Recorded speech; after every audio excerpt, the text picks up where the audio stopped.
चारों ओर अगर हम देखें तो जितने त्योहार खुशी, प्रेम, श्रद्धा और भावना के साथ हम मनाते हैं, यही हमारी शक्ति का आधार है। यूं तो त्योहार हर रोज किसी न किसी इष्ट देव देवियों से जुड़े हुए होते हैं, लेकिन ये नवरात्रि का पावन पर्व एक ऐसा पावन महान त्योहार है जो साल में 2 बार मनाया जाता है, जिसमें बहुत श्रद्धा और भावना के साथ देवियों का आवाहन करते हुए, मां के स्वरूप में उनको याद करते हुए मन इच्छित फल की प्राप्ति का कामना करते हैं, उनसे वरदान की प्राप्ति करते हैं।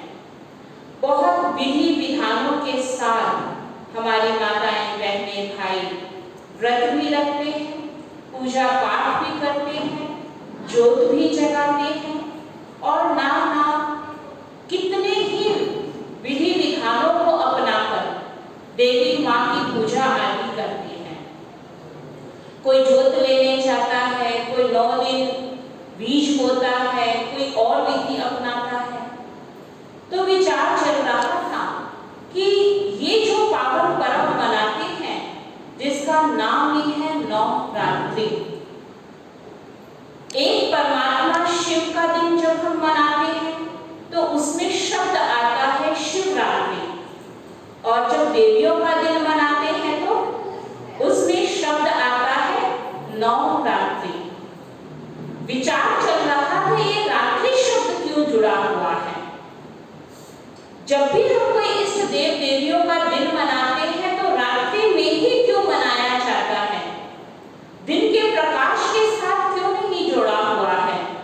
जिस प्रकार हमने जन्माष्टमी मनाई तो भी हमने देखा रात को ही कृष्ण जी का हम सब ने जन्मदिन मनाया। दीपावली का त्योहार आएगा तो भी नुमा शाम को रात्रि के समय ही हम लक्ष्मी मां का आवाहन करेंगे। तो हम देखते हैं इसी प्रकार होली आता है तो भी नुमा शाम को ही पूजा होती है। हर त्योहार में रात्रि शब्द का महत्व क्यों है, इसके पीछे क्या आध्यात्मिकता है, क्या इसका वास्तविक रहस्य है।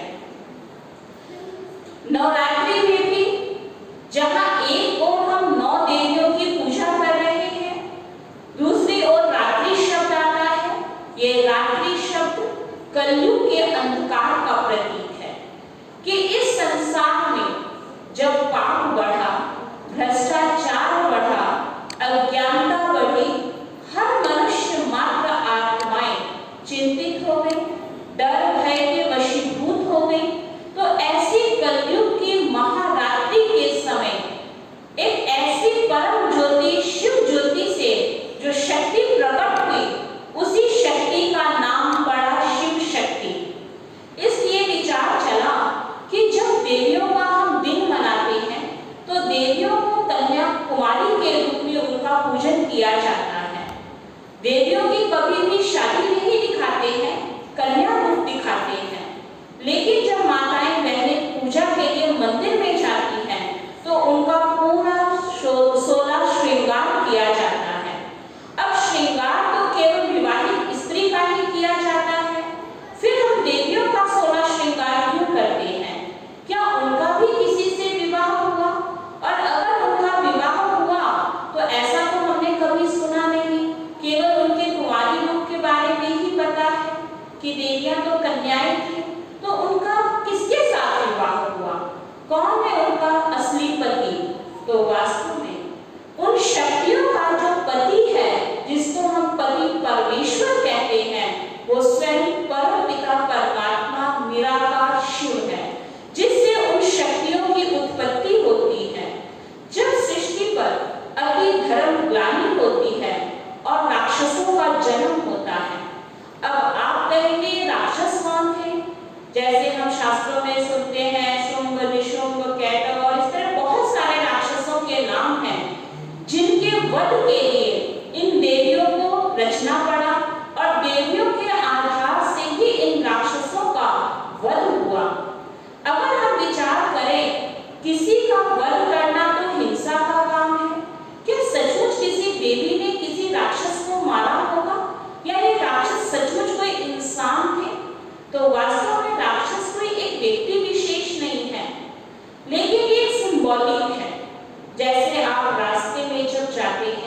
कहीं कोई खतरा होता है तो वहां एक निशान बना दिया जाता है और उस पे भूत का चेहरा बना के लिख दिया जाता है डेंजर, जिससे पता चल जाए कि यहाँ पे थोड़ा खतरा है, हम संभल के चलें, है ना। तो इसी तरह देवियों के चरणों में राक्षसों को जो दिखाया, उनका संहार करते हुए जो दिखाया, ये एक सिंबॉलिक है कि देवियां जब इस सृष्टि पर आती हैं तो आसुरी वृत्तियों के लोग, जिनके विचारों में नेगेटिविटी है, जिनके दृष्टिकोण में नेगेटिविटी है, जो वातावरण में नेगेटिविटी आ गई है, उन सब का अंत करने के लिए वो महाज्योति, वो परम शक्ति परमात्मा इन देवियों की रचना करते हैं। इसलिए जब नवरात्रों का हम त्योहार मनाते हैं तो उसमें ज्योत का बहुत महत्व रखा जाता है। माताएं बहनें पहले दिन से लेके पूरे 9 दिन तक अखंड ज्योत भी कई जगाते हैं। कहते हैं ये ज्योत बुझनी नहीं चाहिए। अगर ज्योत बुझ गई तो दुनिया के रीति से ऐसा समझते हैं कि माँ नाराज हो जाएगी। तो जरूर उस ज्योत का, उस माँ का कोई गहरा कनेक्शन होगा जिस ज्योत को हम बुझने नहीं दे रहे हैं। तो वो ज्योत कौन सी है? क्योंकि परम शक्ति परमात्मा जो ज्योति स्वरूप है, बिंदु स्वरूप है, जिसकी शिवलिंग के रूप में हम सब ने पूजा की, उसी परम ज्योति परमात्मा से वो देवी माँ भी शक्ति ले रही है। और अगर शिव से शक्ति को जुदा कर देंगे तो शक्ति कैसे प्राप्त करेंगे?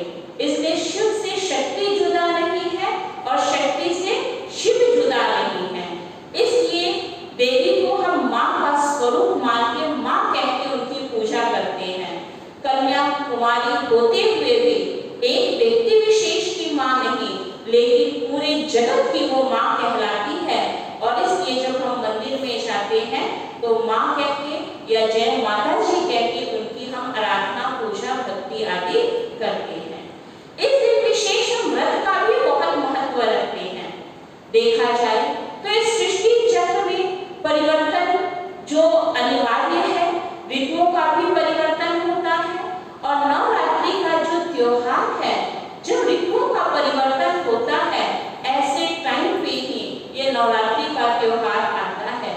एक तरफ प्रकृति परिवर्तन हो रही होती है, जैसे अभी हम सब देख रहे हैं, गर्मी खत्म होके ठंडी की शुरुआत होने वाली है।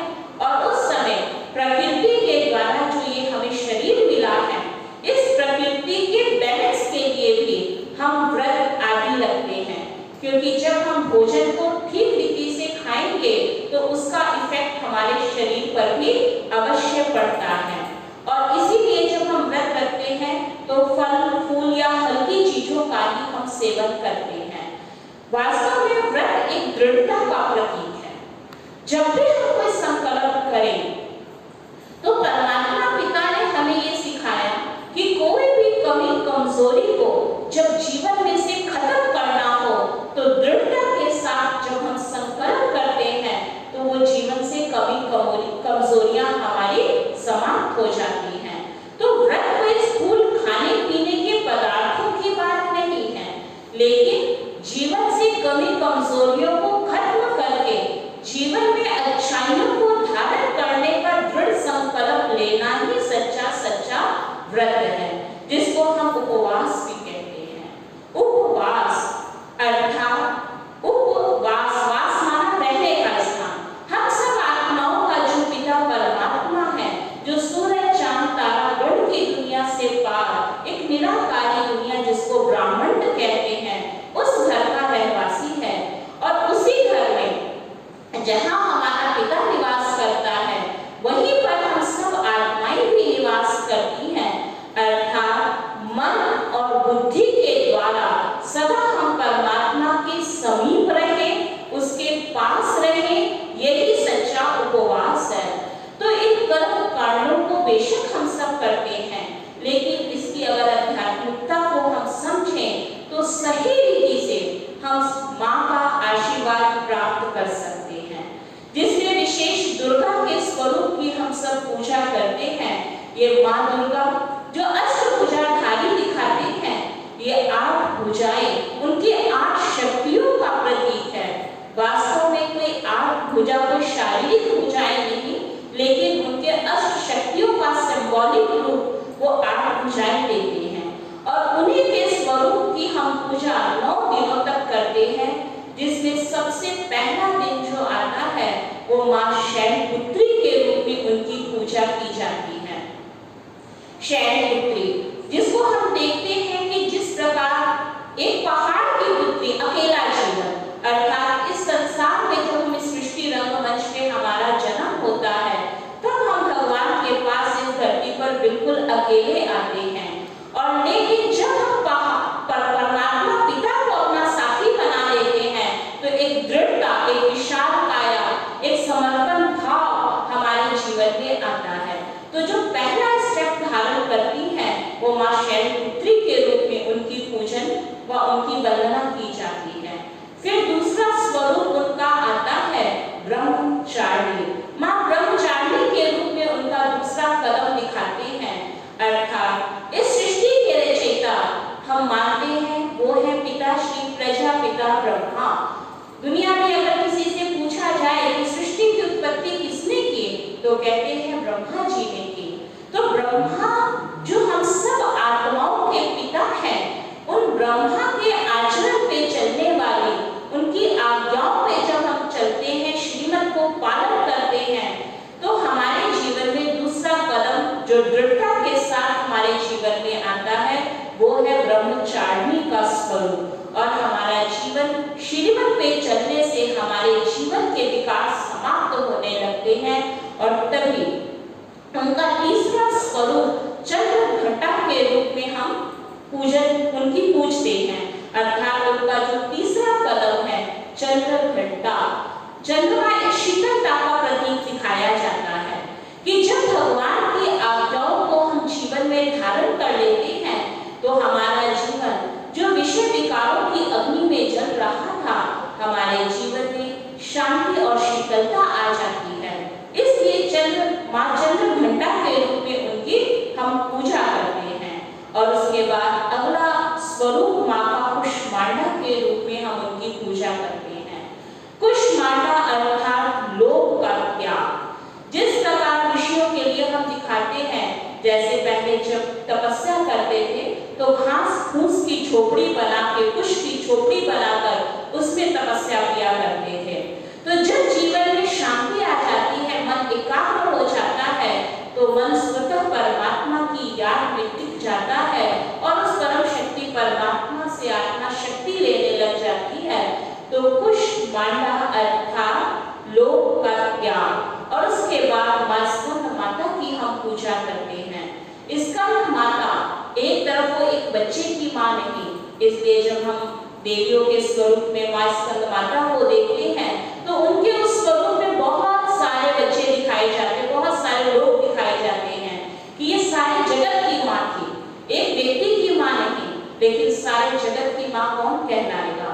जिसके अंदर मोह का त्याग होगा कि एक ही मैं मां नहीं, लेकिन विश्व की सभी आत्माएं मेरे बच्चे हैं।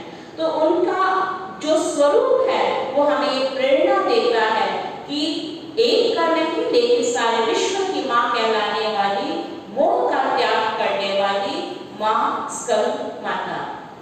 कात्यायनी ऋषि की पत्नी दिखाई जाती है। अहंकार का त्याग, क्योंकि जब तक जीवन में अहंकार है तब तक हम जीवन में सफलता प्राप्त नहीं कर सकते हैं। तो जिस प्रकार ऋषियों के लिए दिखाते हैं कि किसी भी प्रकार का अहंकार नहीं, निर्माणता, निरहंकारिता उनके जीवन में होती है, तो इसीलिए कात्यायनी अर्थात ऋषि की पत्नी दिखाई जाती है। तो इस प्रकार अहंकार का जब हमारे जीवन में से त्याग हो जाता है तब हम कालरात्रि के रूप में उनकी पूजा करते हैं। कालरात्रि अर्थात हर विकारों पर विजय प्राप्त करने वाली, जीवन के अंधकार को समाप्त करने वाली। जब जीवन में अंधकार समाप्त हो जाता है तो हम देखेंगे 7 दिन तक जब देवी मां की हम पूजा करते हैं तो पर्दे के अंदर हम पूजा करते हैं उनके स्वरूप की, और 8वें दिन जब महागौरी के रूप में मां की पूजा करते हैं तब पर्दा हटा दिया जाता है। तो महागौरी अर्थात काले से गोरा, काले से गोरा अर्थात जो आत्मा में अब तक किसी भी प्रकार की कमी कमजोरी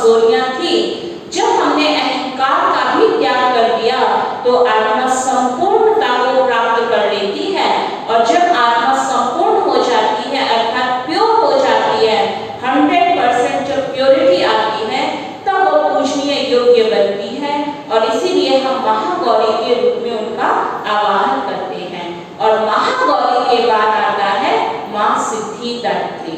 जब आत्मा में संपूर्णता आ जाती है, पावनता आ जाती है, तो उनके पास सभी प्रकार की सिद्धियां आ जाती हैं। अर्थात किसी भी भगत की कोई भी इच्छा हो, उनको पूर्ण करने की शक्ति माँ के पास होती है।